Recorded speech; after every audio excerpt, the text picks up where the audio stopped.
올해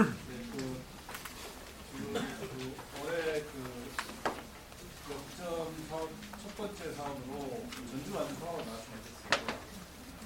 그동안 이에 대해서 많이 자제를 해오신 걸로 알고 있는데 지금 제가 한 세 가지를 여쭙겠습니다. 지금 이 시점에서 평화를 추진해야겠다고 결심한 이유하고, 그 다음에 통합을 되면 어떻게 추진할지 앞으로의 방법론 이 부분하고, 그 다음에 여전히 완주에서는 자체적으로 완주시 습격을 추진하는 데는 좀 통합하고는 다른 또 어떤 방향으로 가고 있는 흔히 있는데, 이에 대한 완주의 반발이나 이런 것들에 대한 대책은 무엇인지 좀 말씀해 주십시오.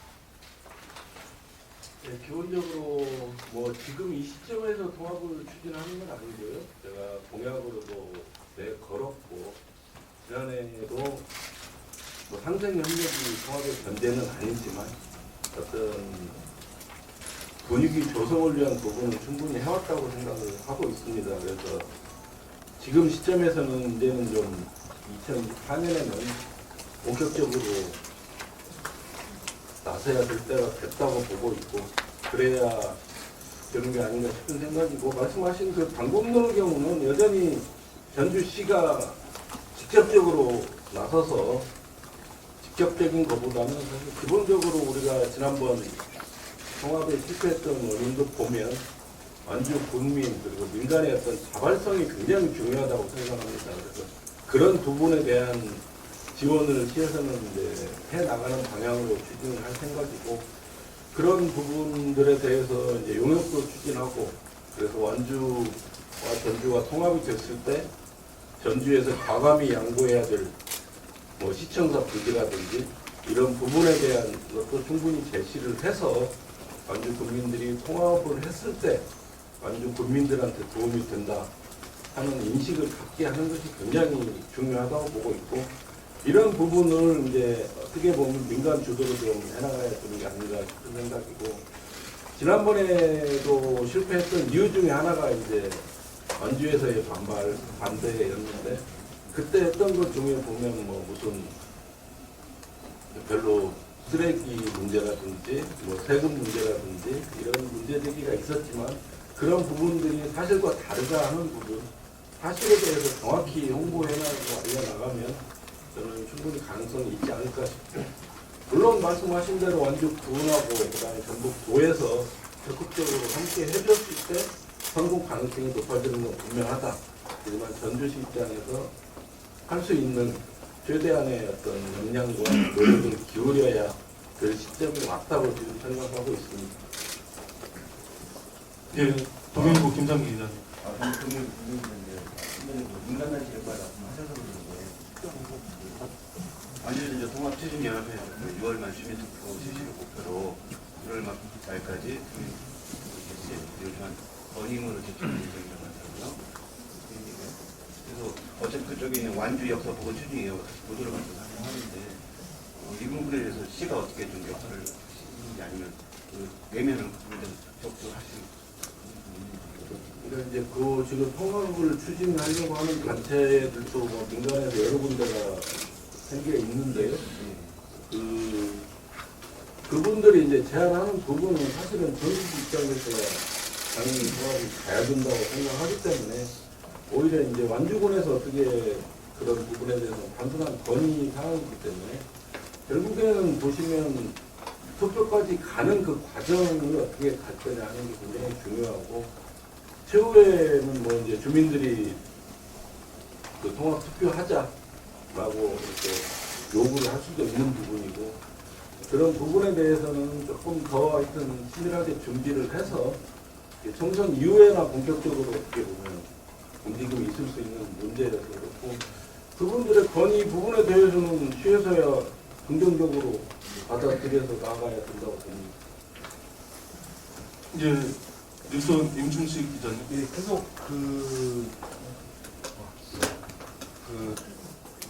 계속 전주완주 통합 관련한 질문인데요. 이전하고 좀 다른 게 지금 특자도 출범을 앞두고 있지 않습니까?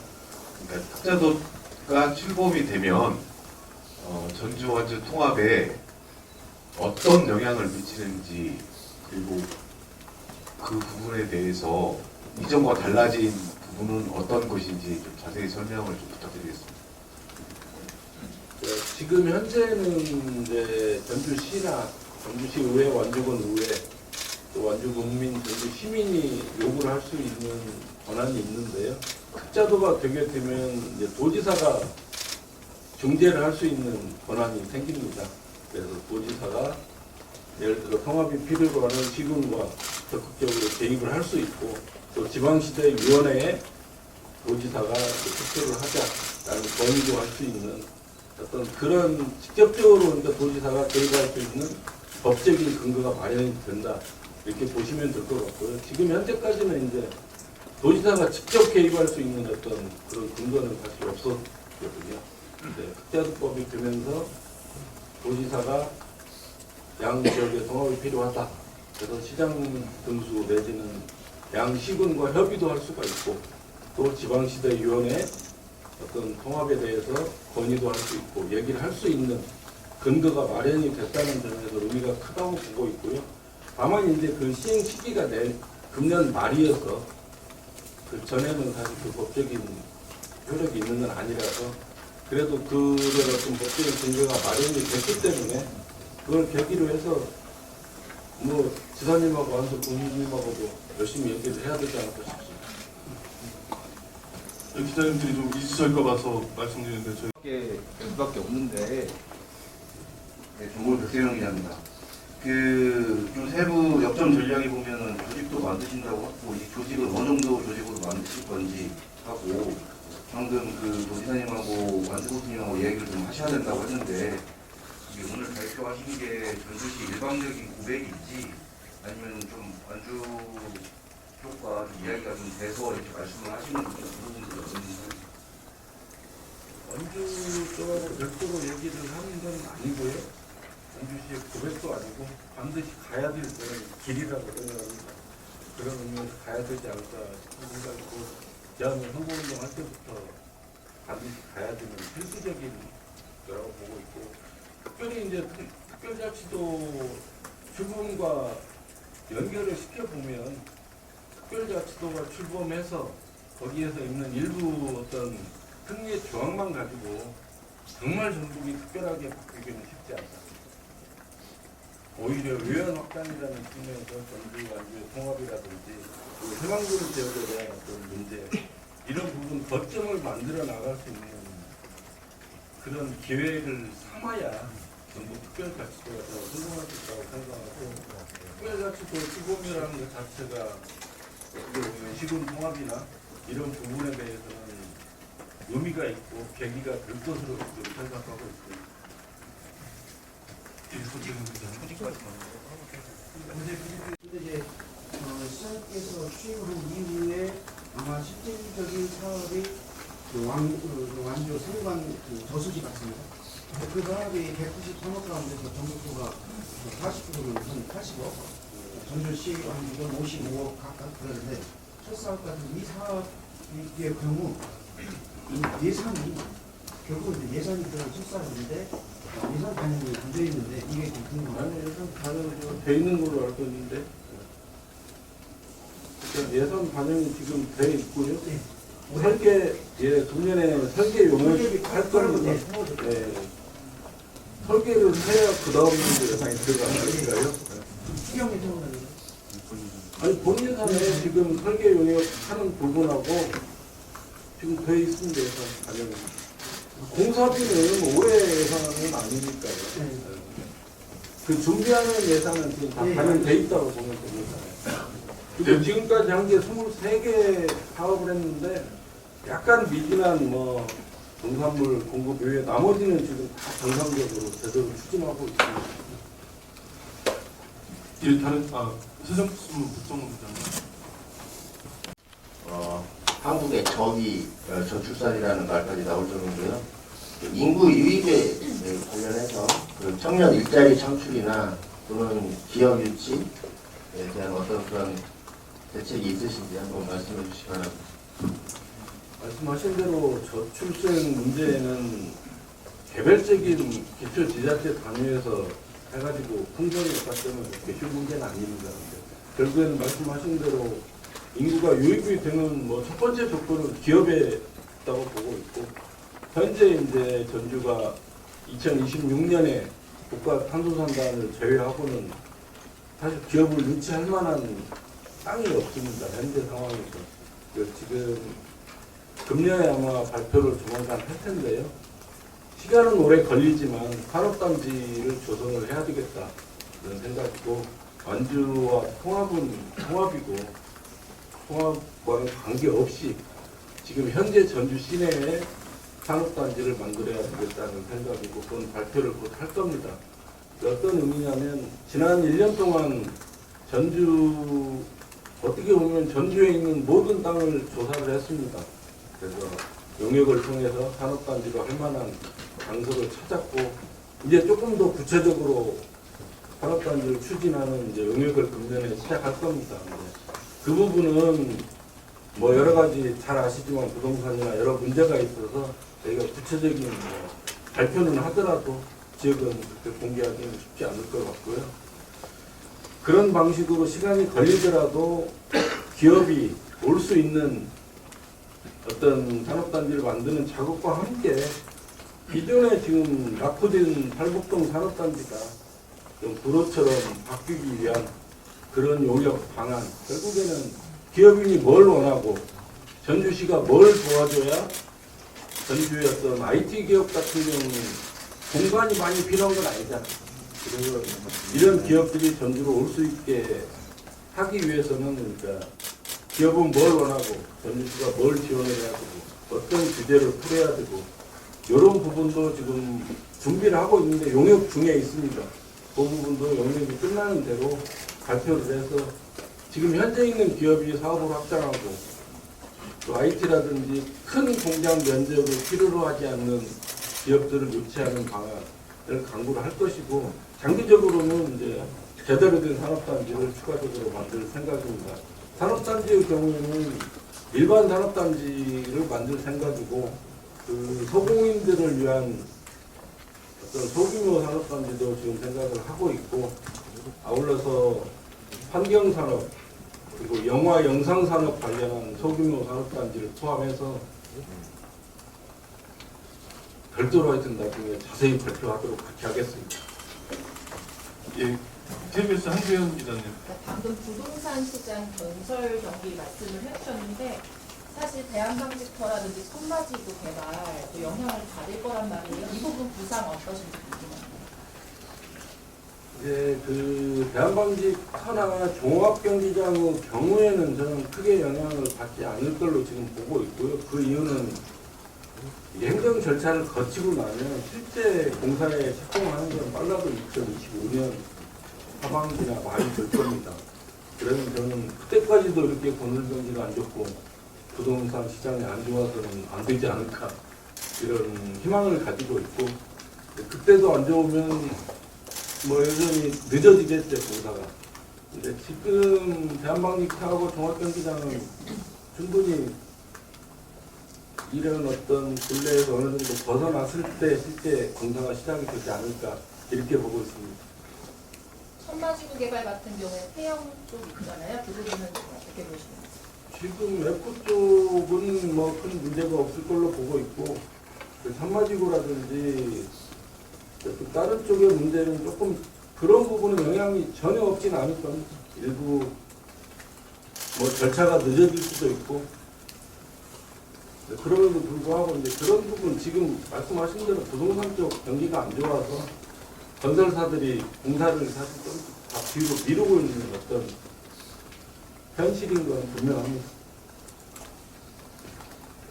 예, 또 질문하실 그와 관련해가지고 그 도에서는 뭐 그 건설 경기가 안 좋으면 올해 하반기에 추경 편성해서 분양에 나설 것이다 그런 방침도 갖고 있더라고요. 혹시 시장님께서 거기에 대해서 고민해 보신 적 있으시나요? 아니면 건설 경기가 안 좋고 지금 상태가 사실 굉장히 지속이 되면 그건 저는 중앙정부 차원에서 대책이 나올 것으로 예상을 하고 있고, 단순히 그런 부분을 도나 시에서 만 나서가지고 될 일은 저는 아니라고 보고 있습니다.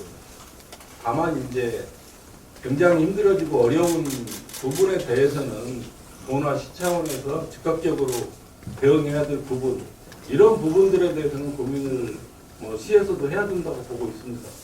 다만 국가 전체적으로 이게 지금 여건이 안 좋기 때문에 그런 부분은 아마 국가 차원의 추경 논의도 그때쯤이면 가능하지 않을까 생각합니다. CBS 천연국 기자. 네, 지난해 KCC 연구지전으로 시민들의 상실감이 컸었는데요.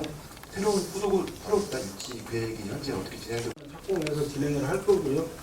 26년 완공을 목표로 하고 있고, 그럼 그 완공 전에 어떤 실내 체육관에서 할 수 있는 경우는 이제 농구라든지 배구라든지 이런 부분에 대한 유치 노력을 해야 될 것 같고, 다만 이제 정말 전주를 그리고 전북을 사랑하는 기업이 나서줘야 되겠다는 생각을 개인적으로 가지고 있습니다. 그리고 아울러서 야구장 이제 준공 시점에 맞춰서 시범 경기부터 시작을 하든 어떤 방식이든 스포츠 시설의 활용도가 높아질 수 있는 방향으로 프로그램도 유치를 해야 되고 또 경기도 유치를 해야 되고 그렇게 해 나갈 생각입니다. 전주메일 김욱기 기자입니다. 저는 프로젝트의 한도 사업으로서 이 후백제 왕의 품은 이쪽 부분 관련해서 옆에 어느 시장님도 조선왕조 이승계 왕조 그쪽 부분만 분석을 했지 후백제 역사 문화에 대해서 말씀하신 것은 시장님이 처음이신 것 같습니다. 저도 우리 전주의 정체성은 천년 전에 후백제 시작에서 찾는다고는 굉장히 의미가 있다고 생각하고, 다만 후백제가 망한 지가 1000년도 훨씬 됐고, 그리고 왕조 건립 기간도 40년 약간 넘은 그런 정도여가지고 여기에 관련된 문화라든가 이런 게 거의 지금 소실되어 버리지 않나 싶습니다. 남아있는 영도가 동고산성이나 남고산성, 약간의 성벽터, 그리고 중로성동 기자촌 정도의 후백제 왕성터가 있을 것 같다는 추정, 이런 정도에 불과한데 시장님이 일단 역사문화센터를 추진한다고 하는 데서 구체성을 느낄 수가 있습니다.